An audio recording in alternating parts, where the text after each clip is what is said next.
Hello, hello, hello, hello, and welcome to Spoonie Games. And the next game, because we got through Digital Exorcist so quickly, I didn't know it was such a short game.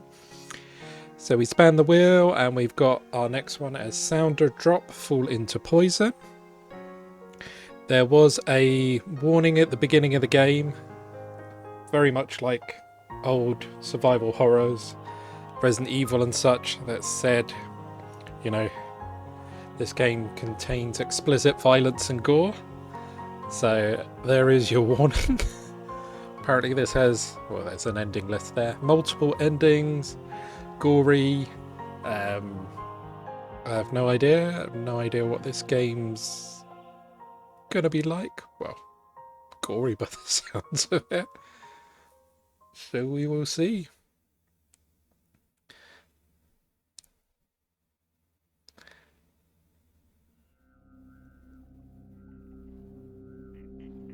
Welcome to the aquarium. You've started the game. Before she realised it, the girl was standing before an imposing door. The girl occasionally came to the aquarium alone. She watched the manta rays, she watched the jellyfish, and finally she decided it was time to go home.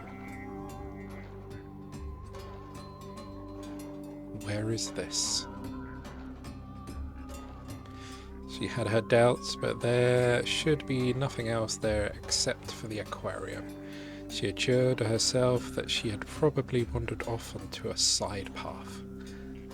I am attempting to read this one as well, if you've just noticed. The door before her had a large padlock hanging from it. Just as she had heard, it was unlocked and merely dangling there. So she wasn't sure where she was, but she'd heard about a door with a padlock that would be open. Make a gulp noise. The girl drew in a breath. Being locked would usually mean that this place she shouldn't enter. Mean that this was a place she shouldn't enter. Being open just meant that a staff member had forgotten to lock it, so going in was out of the question. Her curiosity piqued. She was past the point of persuasion. Her imagination ran wild, her mind racing at the prospect of what might lie behind the door. The door of an aquarium. Like fish food? Other fish? If you've ever been on one of those, like, tours. Lots of pipes. Just for a little bit.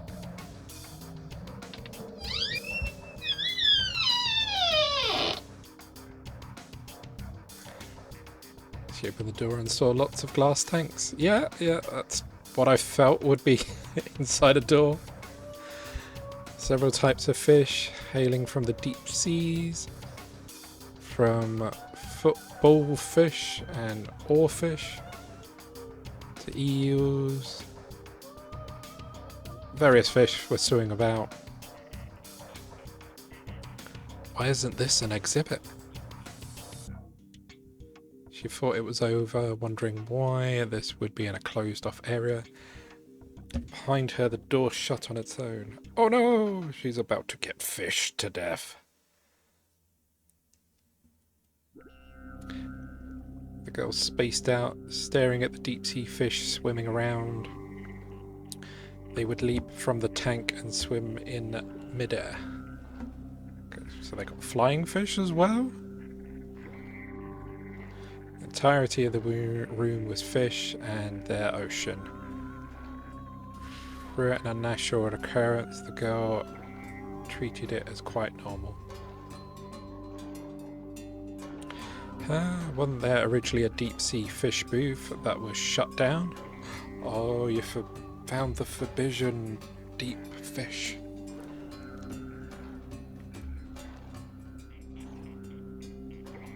She suddenly remembered at that moment her surroundings were dyed a deep red. And also pulsing and got veins for some reason. The water in the tanks were fluorescent lights All of it with red. The girl's vision were also becoming red. When she opened her eyes, the girl was back in her own room. It was well into the night. She couldn't remember how she had gotten home after all of that. But more importantly, she had a bad feeling about something else. It isn't red here. Well, it's not normally red everywhere. She became aware of how hard it suddenly was to breathe. No matter how hard she gulped, she was unable to get oxygen into her body. Was she now a fish? Has she got gills? Like the fish who couldn't breathe anywhere but in water, she couldn't breathe unless she was inside the red colour. She was convinced. On impulse, she threw open the window, leaned out and thrust her hand outside. She couldn't inhale the wind flooding her room. She could only smell its milky, unpleasant scent. Yeah, why is the wind outside milky? More! At that moment, the girl's body was tossed into the air. For just a second, her body seemed to float like a fish in the sea. I'm already like, what the hell is going on? She was in an aquarium, went for a door, saw fish, place was red, now she can't breathe unless she's in red. Her room was on the 12th floor of her apartment building. In her fading consciousness, the girl watched her blood flow endlessly from her body. It's red. Only then could she breathe. Now everything would be fine. The girl smiled. The full moon in the night sky smiled too. Okay.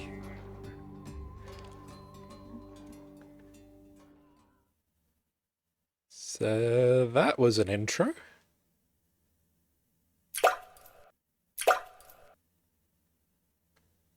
Drip, drip. The sound of falling drops.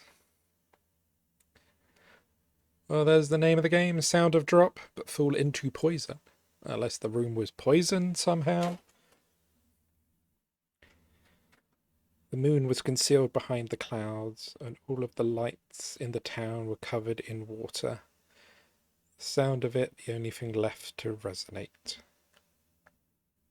She couldn't tell whether it was hot or cold, merely that the humid air was encircling her. It's humid at the moment. I hate summer. Drip, drip. Wherever they were falling to, wherever they were coming from, the drops just continued to trickle down. That single drop. It stopped with both hands.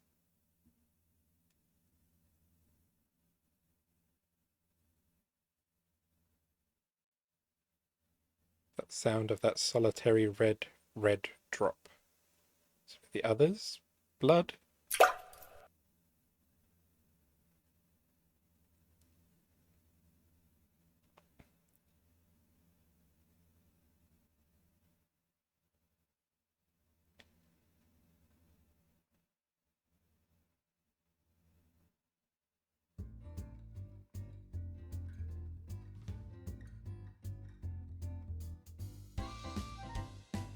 Now we just get happy music.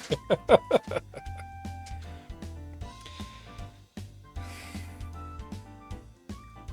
at least there's an urban legend that goes like that. Oh, so this was all just a story someone was telling. Talk about the aquarium again. That's your new thing, isn't it? Stuffing her lunch into her mouth. Names I'm not going to attempt. Spoke, her eyes sparkling. I have no idea at which point in the story got her so excited. The red, the blood, everywhere. That's right, isn't it? There's the scary part that the girl jumped to her death smiling after coming back from the aquarium. It's bad. It's pretty bad. Oh, so that's the bit that she was flying. Oh, okay. So I completely missed that to me. It was just like she opened the window and then started floating. Yeah, because that happens. So she jumped, and that's why blood's leaving her body, because, yeah, hitting the floor. And then she was then able to breathe, but I'm guessing not for very long. You don't seem the least bit scared. That's not true. I've got chills running down my spine. Someone who gets chills running down her spine wouldn't be eating a pastry so cheerfully.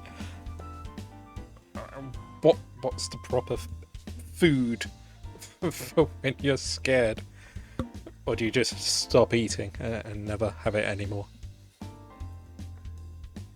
Someone who gets chills running down her spine wouldn't be eating pastry so carefully. And hey, that's my meatball. No, not the meatball.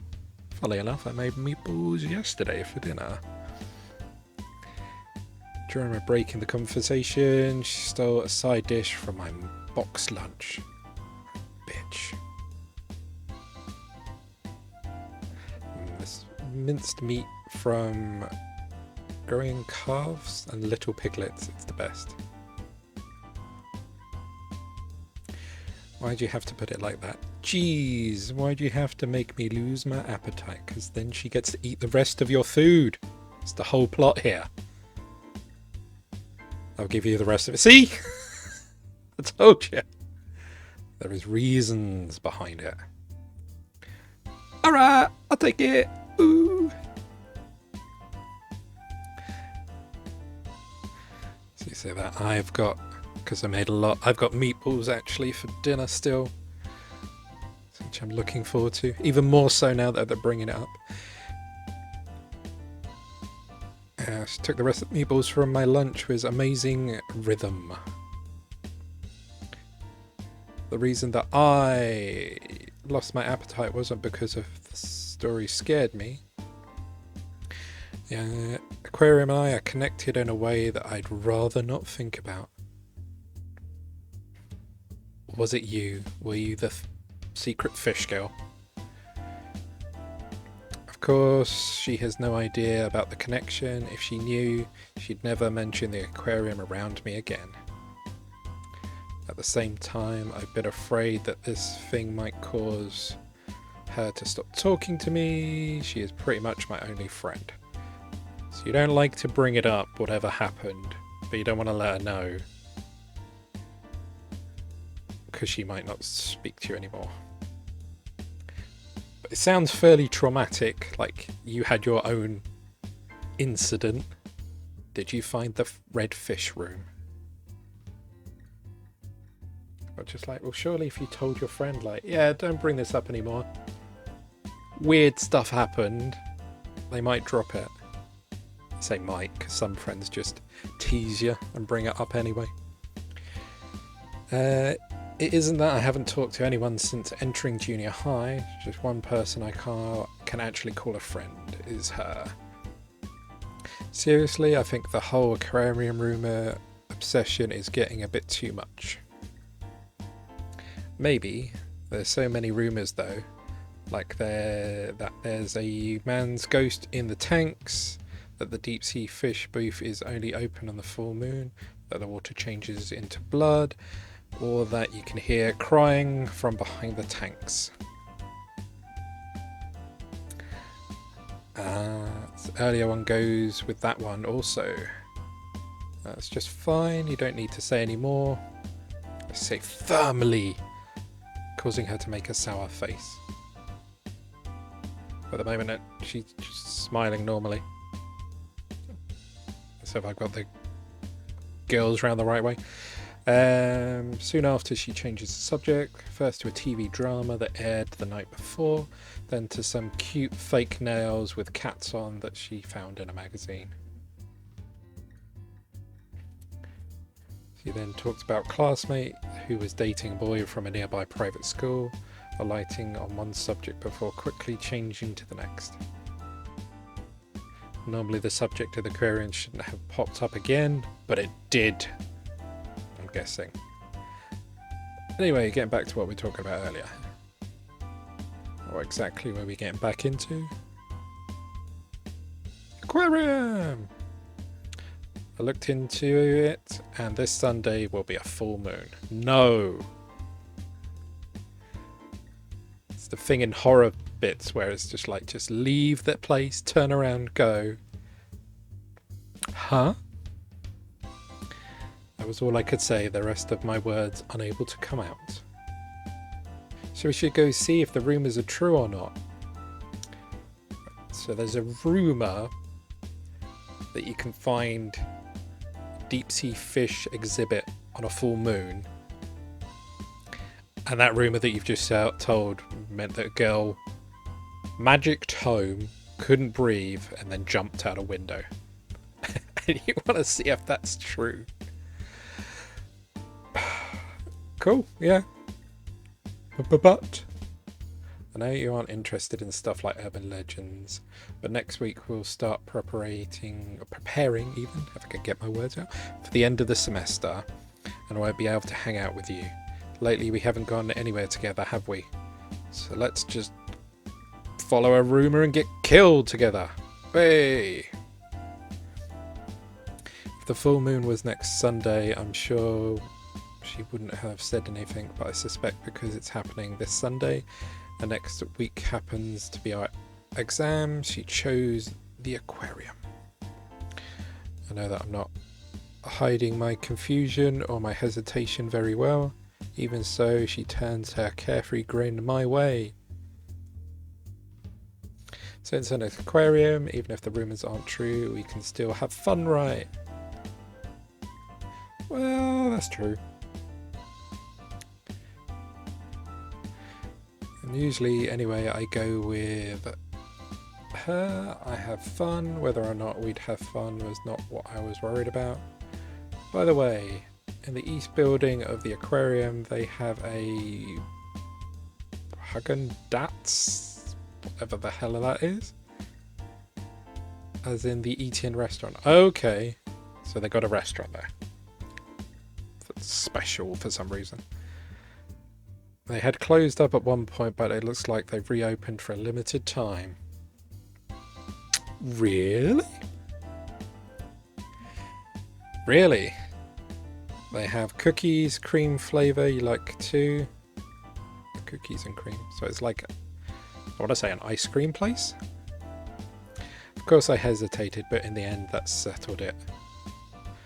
Then we go! As long as we're definitely getting some cookies and cream.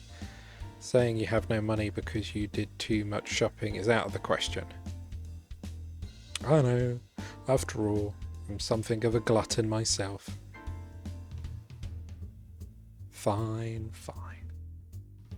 In the end, we settled on the aquarium, ice cream for Sunday, since I have already received my reward money for moving on to the next grade, I don't need to worry about my allowance. Reward money. So that's not something that happens here. Unless you do exceptionally well. But then it also depends, like, I guess, parents and background, if they are able to do that. Still, it's been 5 years. Did you say something? Nope, nothing. Just chatting to herself. I bit my tongue, covering the words that had carelessly slipped out. I'm looking forward to the aquarium. It's probably been about 10 years. I'm looking forward to the cookies and cream. It's probably been about 10 years. I was going to say, yeah, 10 years since having ice cream. I call bullshit as well. It's the truth. That's the only thing I'll eat there. Yeah. Saying never had a sneaky Häagen-Dazs. Goes, you little, as she playfully scratches my cheeks. Or stretches, making it's not scratches. The end of lunch chime ends and she goes back to her own seat after stealing your food and making you go to somewhere that you don't want to. If I'm with her, it'll be fine. That's what I told myself at the time. But it wasn't. Dun dun dun. Nightmare Fish.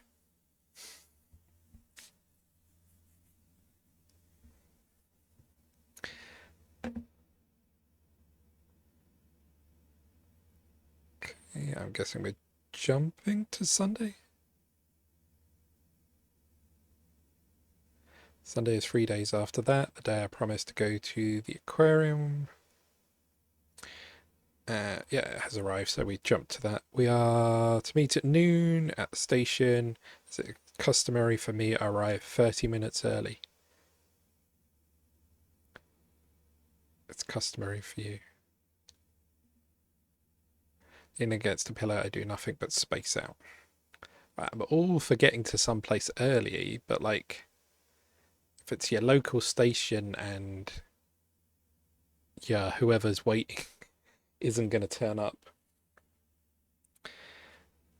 See, I know someone that you've got to actually tell them you're meeting an hour before you actually are, because they'll probably make it on time then. Tons of people pass before me. The aquarium, or is it the area? I'm just used to skipping that. Manten is really crowded on days off. Even so, there aren't really that many families or groups of students. Everyone around me appearing to be an adult. Because of that, I quickly begin to feel uneasy. Within this crowd, I am alone. Inexplicably, my head begins to hurt. I wonder if she will be here soon. Oh, you've known her for X amount of time? Does she get to places early? Are you just waiting around half an hour for the hell of it? I mutter to myself and then look at my shoes. Because, yes, why not? Deep blue sandal boots that were this year's newest product. When my mum and I had stopped off at a department store on Saturday, she bought them for me after some coaxing on my part. Mom, I'm gonna be unpopular. Everyone's gonna have these shoes and I won't have them, and they'll pick on me. And then like a month later there'll be a new fad and everyone will get something else, and yeah. Break free of the cycle! They were far from what you'd call high quality, but they were still a bit pricey on a junior high schooler's allowance. I'm not usually the type to beg, but I couldn't take my eyes off these boots. My mum brought them with almost no resistance, saying, "You're going out of town, so you need to look your best."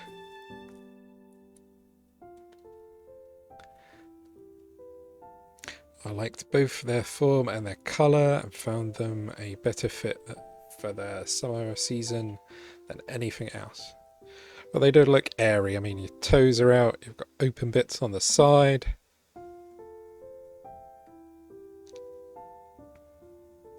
Take my phone out and check the time. There's still 15 minutes to go until we are to meet.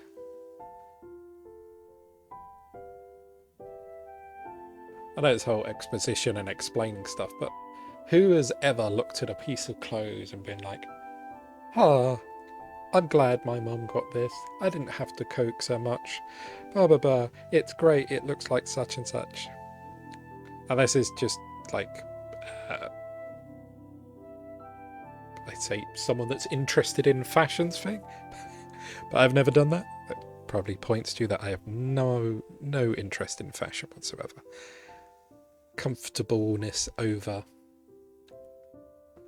look. Since she is already always 3 minutes later than the time we established, I've got about 20 minutes. So you know that she's going to turn up late, and you still got there half an hour early. I finished reading my paperback on the train, so I have nothing to kill time with. There's nothing I can do about it, so I decided to keep myself from boredom by watching the people that pass by. If I don't keep myself distracted, horrible thoughts will revive in my mind. So yeah, people watch. It's great. You get a coffee, watch the people outside, make up little stories about their lives. I'm always worrying about what will happen if I'm late though. It had actually been about a month and a half since she and I had gone out, and we always talked at school but rarely spent time together afterwards. Nothing's going to happen. Well, if you're meeting up with someone, rarely something will happen if you're late. If it's business-wise, not a good idea. Anyone who saw us probably thought we were opposites. Outings like this aside, I often spend my days off at home. When I was in elementary school, our family would go out often, but lately there's been limited to dining out on Sundays. So when I'm asked what to do when I stay at home, I usually just say I do nothing. Doing homework, watching TV is the stuff that seems pretty common to me. Well, besides the homework, yeah, it's pretty same for me. Watch TV, play games, like now. On the other end of the spectrum, she, who always goes out regularly, often hears stories where she went to karaoke on weeknights, or about how she travelled out of town on Sundays. She's a member of an activity sports club and often wants to hang out with them afterwards. Going out of town on an already limited day we have off tends to make me think, even though it's a day of rest, I don't feel rested at all. I believe this is Japan. Because don't they only get like one day off for their school weeks? Which seems harsh. In other words, something like this is difference between you two. Without much common ground between us, why we became friends is... Suddenly the light fades from my vision. It wasn't just that it had become dark, but that I had the sensation of being unable to breathe. Oh no, you're becoming a fish. But rather than sweating it, I get a little mad. Ugh. Oh, she put her hands over your eyes. But didn't it say like she couldn't breathe as well? So did she blind her and strangle her at the same time? Jesus, girl. Sorry for almost killing you. You know, it happens. Impulse. Hearing my wordless protest, put hands away, and I get playing the Who Am I game while covering someone's eyes, but covering up someone's mouth too. Well, that was just so she covered your mouth and eyes, so not strangling you. When I puff out my cheeks and object, just smiles at me.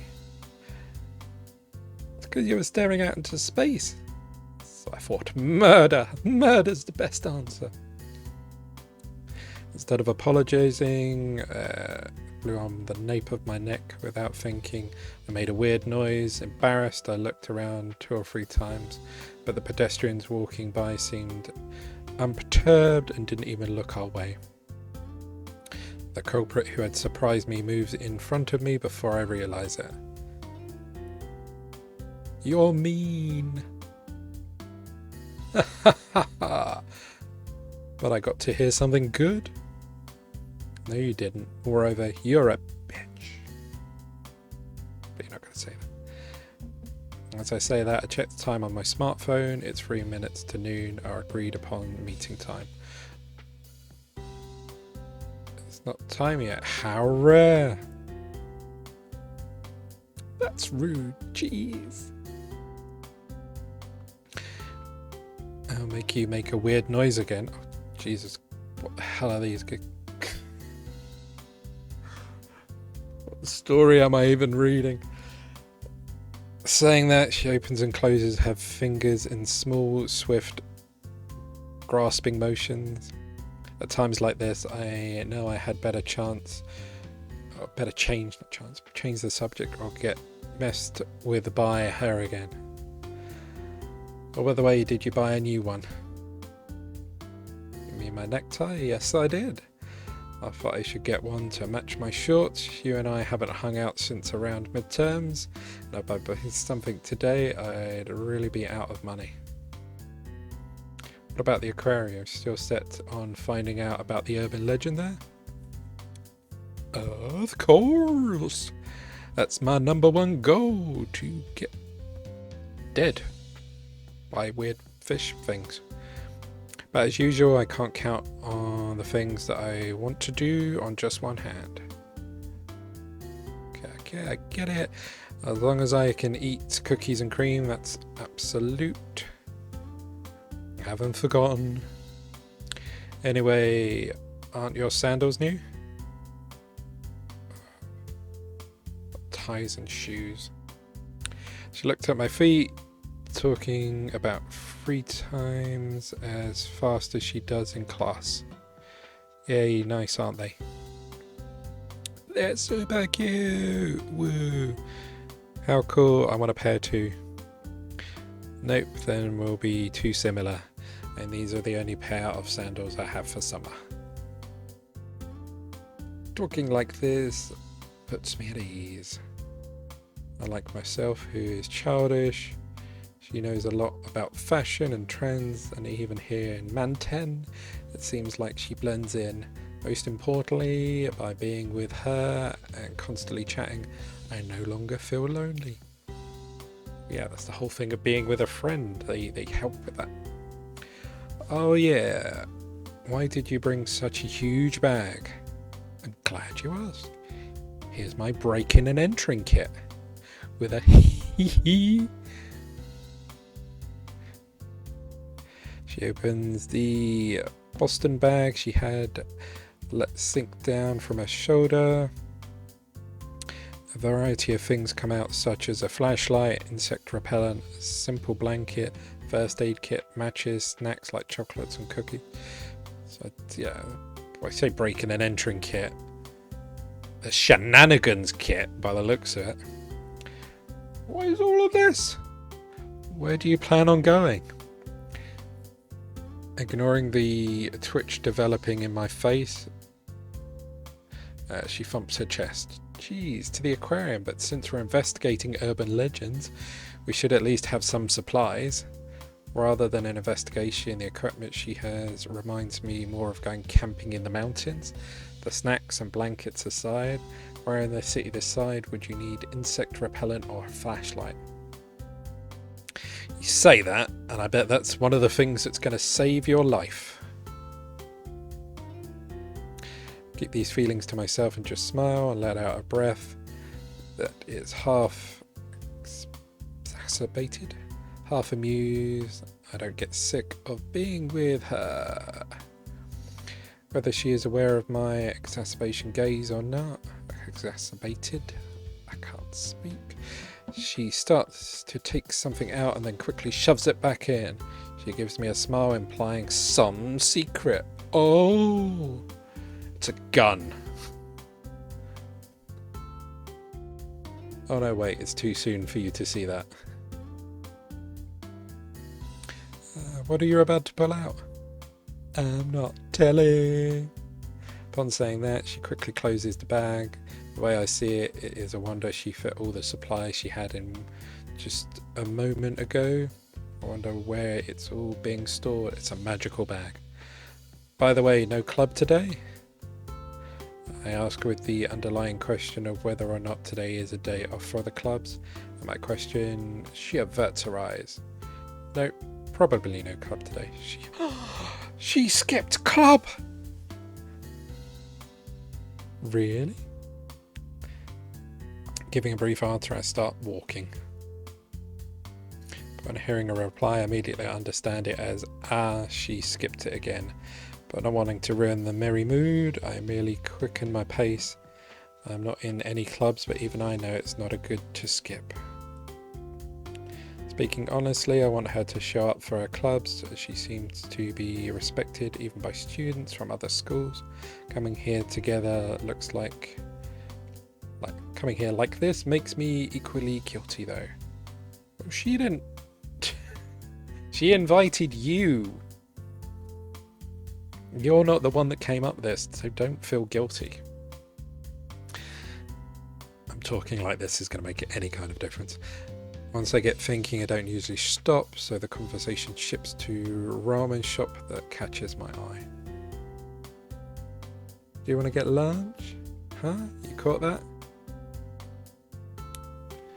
Feeling as if she has seen right through me, we head into the nearby coffee shop. Right, we can save. Right. Oh. Okay, I think that does it for first episode. We have these two school students that are gonna explore urban, if I can get my words out, urban legends. Yes, explore urban legends. After hearing stories about people finding red rooms with fish and then jumping out windows, that they want to find it too, apparently. Because, yeah, it's up there on top ideas to do before you have exams and leave school. Yeah, it's interesting. Well, I know there's multiple endings and the gory bits and stuff like that, so I'm hoping it ramps up next time, because at least we're in the area the aquarium is. I'm guessing after they've had a coffee, we will go off and then weird stuff will start happening. And that should be a bit more interesting. But yeah, thank you all for watching. Take care everyone, and bye for now.